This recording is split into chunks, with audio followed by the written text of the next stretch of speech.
राधे राधे आप सभी को। आशा करती हूँ आप सभी अच्छे होंगे, अपनी लाइफ में अच्छा कर रहे होंगे हमेशा की तरह। और करना भी चाहिए, जैसे कि मैं हमेशा बोलती हूँ। मैं हूँ नेहा, आपकी न्यूमरोलॉजिस्ट। स्वागत करती हूँ आपका मेरे चैनल डिकोडिंग नंबर्स में। तो आज हम बात करेंगे प्लेनेट नंबर सैटर्न के बारे में, मतलब मूलांक नंबर 8 के बारे में। तो चलिए शुरुआत करते हैं बिना देरी के। तो नंबर 8 जो है वो शनि ग्रह से संबंध रखता है। अब शनि ग्रह है तो आप समझ जाइए, शनि ग्रह एक न्यायाधीश के तौर पर उनको माना जाता है। वैसे तो बहुत लोग डरते हैं अगर शनि की साढ़े साती आ जाती है, शनि की कोई महादशा अंतरदशा आ जाती है तो लोग बहुत ज्यादा डर जाते हैं। बट उनसे डरने की कोई बात नहीं है। अगर आपके कर्म अच्छे हैं, पास्ट के प्रेजेंट के आपके कर्म अच्छे हैं, तो आपको आप मान कर चलिए। अगर आपका पर्सनल ईयर आता है 8 नंबर पर, है ना, अगर आपका पर्सनल ईयर आता है तो शनि आपको इतना कुछ देकर जाएंगे कि आपसे गिना तक नहीं जाएगा। ठीक है। और वहीं अगर आपके कर्म गलत रहे हैं, आपने किसी को दुख पहुंचाया है, आपने किसी का गलत फायदा उठाया है, तो इसका इम्पैक्ट आपके ऊपर पड़ेगा। जब उनकी साढ़े साथी आएगी या अंतरदशा आएगी, आपको उतना ही प्रॉब्लम होगा। इंस टू 10%, इंस टू 100% आपको इम्पैक्ट मिलेगा, विच इज नेगेटिव। तो आप कोशिश कीजिए कि आप अपनी लाइफ में अच्छे ही कर्म करें, सो दैट आपके आगे की लाइफ में जो भी आपका टाइम आए वो अच्छा आए। ठीक है। तो अब हम बात करते हैं उनके व्यक्तित्व के बारे में, जिनका डेट ऑफ बर्थ है 8, 17 या फिर 26। इनकी लाइफ में स्ट्रगल बहुत ज़्यादा होता है। आप मान कर चलिए, जैसे नंबर 4 वालों की लाइफ का ग्राफ होता है, मैंने आपको बताया था, है ना। और वैसे ही इन लोगों के साथ भी होता है, बहुत स्ट्रगल वाली लाइफ इनकी होती है। और ये लोग उस स्ट्रगल को आप मान लीजिए बचपन से ही शुरुआत कर देते हैं उसको झेलना। इनकी लाइफ इनको बहुत कुछ सिखा देती है, और अपनी लाइफ में ये दुनियादारी को बहुत ही कम उम्र में समझ जाते हैं। और इसी वजह से ये लोग किसी पर विश्वास नहीं कर पाते। अगर कोई इंसान इनके साथ सच्चा भी होगा ना, उसको भी ये लोग शक की नज़र से ही देखते हैं। क्यों? क्योंकि इनका जो पास्ट रहा है, जो इनका प्रेजेंट रहा है, अभी तक के जो भी इनके एक्सपीरियंसेस रहे हैं, उसके बेस पर ये लोग ट्रस्ट नहीं कर पाते हैं लोगों पर। और साथ ही साथ इन लोगों में थोड़ा गुस्सा ज़्यादा होता है। हाँ, थोड़े स्टबन भी हो जाते हैं कुछ चीज़ों को लेकर। और साथ में कभी-कभी आर्ग्यूमेंटेटिव हो जाते हैं, बहस करने लगते हैं चीज़ों में। बट इनका दिल बहुत उदार होता है। अपने दोस्तों के लिए ये बहुत ज़्यादा मानते हैं कि अगर इनके दोस्त इनसे नीचे पद पर हैं, तो उनके लिए बहुत ज़्यादा सहयोग करना इनको बहुत पसंद है। बट जैसे मैंने आपको बताया कि ये अपनी बात किसी से शेयर नहीं करते, क्योंकि ट्रस्ट नहीं करते, इसलिए अपने मन की बात अपने मन में ही रखते हैं। बहुत मुश्किल है इनकी मन की बात जानना, बहुत मुश्किल है इनको समझना, बहुत ही मुश्किल है इनकी किसी प्रॉब्लम को सॉल्व कर पाना, क्योंकि जब अपने मन की बात बोलेंगे ही नहीं तो सॉल्व कैसे होगी, है ना। तो इसकी इसलिए इनकी लाइफ में प्रॉब्लम्स थोड़ी और क्रिएट हो जाती हैं, क्योंकि इनके एक्सपीरियंस थोड़े नेगेटिव होते हैं। दुनियादारी को बहुत जल्दी बहुत कम उम्र में समझ जाते हैं। बट इनका फाइनेंशियल फैक्टर बहुत अच्छा होता है, मनी के ऊपर इनकी कमांड बहुत अच्छी होती है। और मैथमेटिक्स में, गणित में ये बहुत अच्छे होते हैं। और इनकी लाइफ में जो है उतार चढ़ाव बहुत ज़्यादा होते हैं। बट ये लोग कोशिश करते हैं उस चीज़ से निकलने के लिए। क्यों?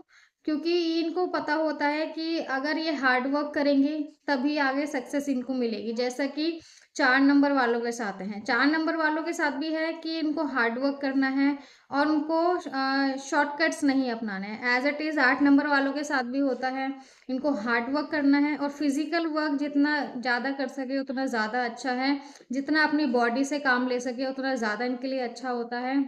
बट कोशिश करें कि शॉर्टकट्स ना अपनाएं, और कोशिश करें किसी का दिल ना दुखाएं। अगर आप 8 नंबर से रूल करते हैं तो कोशिश कीजिए कि आपके कर्म बहुत ही अच्छे हों, और अपनी लाइफ में आपके लाइफ को स्मूथ बनाने के लिए वो आपकी बहुत ज़्यादा हेल्प करते हैं।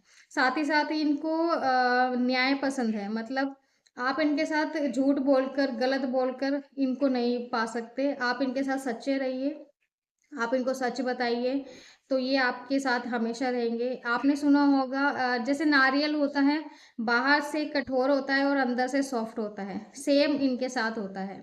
अंदर से बहुत ही ज़्यादा इमोशनल होते हैं, सॉफ्ट हार्टेड, काइंड हार्टेड होते हैं, मतलब बहुत सहनशीलता वाले दिल के होते हैं ये लोग, भावुक होते हैं, पर बाहर दुनिया में ये एक्सप्रेस करेंगे कि ये बहुत ज़्यादा स्ट्रॉन्ग हैं और इनके अंदर कोई इमोशंस नहीं है। मतलब ये दुनियादारी समझ चुके होते हैं, इसलिए अपने आप को इतना नहीं दिखाते हैं दुनिया के सामने। और इसी वजह से इनको प्रॉब्लम भी होती है, बीपी की थोड़ी प्रॉब्लम ज़्यादा हो सकती है क्योंकि ज़्यादा सोचने लग जाते हैं बातों को, है ना? और सपोर्ट इन लोगों को बहुत कम मिलता है लोगों का, बट जो भी ये हासिल करते हैं अपनी मेहनत के दम पर करते हैं। और जो भी इनके लाइफ में प्रोग्रेस होती है, या तो ये सबसे ऊंची पोस्ट पर होंगे या तो ये सबसे नीची पोस्ट पर होंगे। इनकी लाइफ में बैलेंस नाम की चीज नहीं होती है। मतलब या तो हाईएस्ट होगी चीज, अच्छी होगी, बहुत पॉजिटिव होगी, लग्जूरियस होगी, अदरवाइज बहुत नीचे स्तर पर होगी। और नीचे स्तर पर मेरे कहने का मतलब है लाइफ में स्ट्रगल ज्यादा होगा। जैसे कि हम लोग लग्जूरियस लाइफ जीते हैं, अच्छे से खाना पहनना ओढ़ना, है ना, ये लग्जूरियस लाइफ में अकाउंट होता है। और जब इनका निम्न स्तर आता है तो उसी समय ये बहुत ज्यादा डाउन हो जाते हैं, इनका कॉन्फिडेंस बहुत ज्यादा लो हो जाता है, इनको फाइनेंशियल प्रॉब्लम्स बहुत ज़्यादा होती है, सेटबैक्स इनकी लाइफ में बहुत ज़्यादा आते हैं। तो ये इनका निम्न हो जाता है, इनका मीडियम नहीं है कि काम चल रहा है, ऐसा वाला इनका बैलेंस वाला नहीं होता है, ये तो हाई या फिर लो, है ना। और साथ ही साथ ये लोग ऐसे होते हैं कि कोशिश करते हैं कि लोगों की हेल्प करें। एक तरफ इनका, जब इनकी लाइफ में उथल पुथल चल रही होती है और उसी इस तरफ दूसरी साइड में इनका माइंड जाता है धार्मिक चीजों में, आध्यात्मिक चीजों में, तंत्र विद्या में, ये लोग ज़्यादा मतलब इंटरेस्ट लेते हैं इन सब चीज़ों में। बट इनको कोशिश यही करनी है कि ज़्यादा से ज़्यादा अपने हार्ड वर्क पर काम करना है और सिटिंग वर्क थोड़ा कम करना है, फिजिकल वर्क थोड़ा ज़्यादा करेंगे तो लाइफ में और भी ज़्यादा कोशिश यही रहेगी कि अच्छा ही पाएंगे। और कोशिश करें किसी का दिल ना दुखाएं, सबसे बड़ी बात है। आप शनि से रूल करते हैं, न्याय के देवता हैं शनि देव, तो अब न्याय के देवता हैं तो एज ए ह्यूमन बीइंग आपको कोशिश करनी चाहिए कि आप एथिकल चीज़ों को ज़्यादा अपनाएं। और आप कोशिश कीजिए कि थोड़ा नॉन वेजिटेरियन और लीकर्स, शराब वगैरह थोड़ी थोड़ी क्या एक तरह से बंद ही कर दें, तो ये आपके लिए ज़्यादा बेटर रहेगा। आप शनिदेव को समझ जाइए, अपने आप को समझ जाएंगे। इन शॉर्ट मेरे कहने का मतलब ये है ना। तो लाइफ में आपका आपका जो फाइनेंशियल बैकग्राउंड है वो आपका अपने दम पर बहुत अच्छा है। आप अपने, अगर आपका टाइम गलत चल रहा है तो आप ये मानकर चलिए कि आप इस चीज़ को आगे इम्प्रूव कर सकते हैं, अपग्रेड कर सकते हैं। तो अपनी लाइफ के स्ट्रगल्स को आप स्ट्रगल ना मानकर उन्हें अपनी लर्निंग मानिए। और हाँ, आप जो भी आपका टाइम चल रहा हो आप उससे आगे निकल जाएंगे अपने मेहनत के दम पर। और अपना कॉन्फिडेंस ना खोइएगा, अपना कॉन्फिडेंस बरकरार रहिए रखिएगा। लाइफ की प्रॉब्लम्स है, आती जाती रहेंगी, सबकी लाइफ में, सबका पार्ट है। बट आपके लिए थोड़ा ज़्यादा हो जाता है, बट कोई बात नहीं, सबके साथ होता है ना। थोड़ा लक, तो किसी के अंदर कुछ कमी है, किसी के अंदर कुछ कमी है, किसी के अंदर कुछ ज़्यादा अच्छी चीज़ें हैं, सबके साथ ही होता है ना। तो ये थी 8 नंबर वालों के लिए कुछ बातें। और जैसे कि मैं हर वीडियो में बोलती हूँ, ओवरऑल पर्सनैलिटी नहीं है, इन जनरल पर्सनैलिटी है, नंबर के बेस पर है और डेट के बेस पर डिफरेंट महत्व रखता है, ईयर के बेस पर डिफरेंट महत्व रखता है, आपके लोशो ग्रेड के ऊपर डिपेंड करता है। तो आप कोशिश कीजिए, अगर कुछ नेगेटिव आपके अंदर मिलता है उसको पॉजिटिविटी में बदलने की कोशिश कीजिए। इट इज़ अ गाइडेंस, अगर आप लेंगे तो अपनी लाइफ में अच्छा अपग्रेडेशन बिल्कुल कर पाएंगे। ठीक है, तो अपना ध्यान रखिए, अपनी फैमिली का ध्यान रखिए और खुश रहिए और अच्छे से लाइफ एंजॉय कीजिए। Bye bye.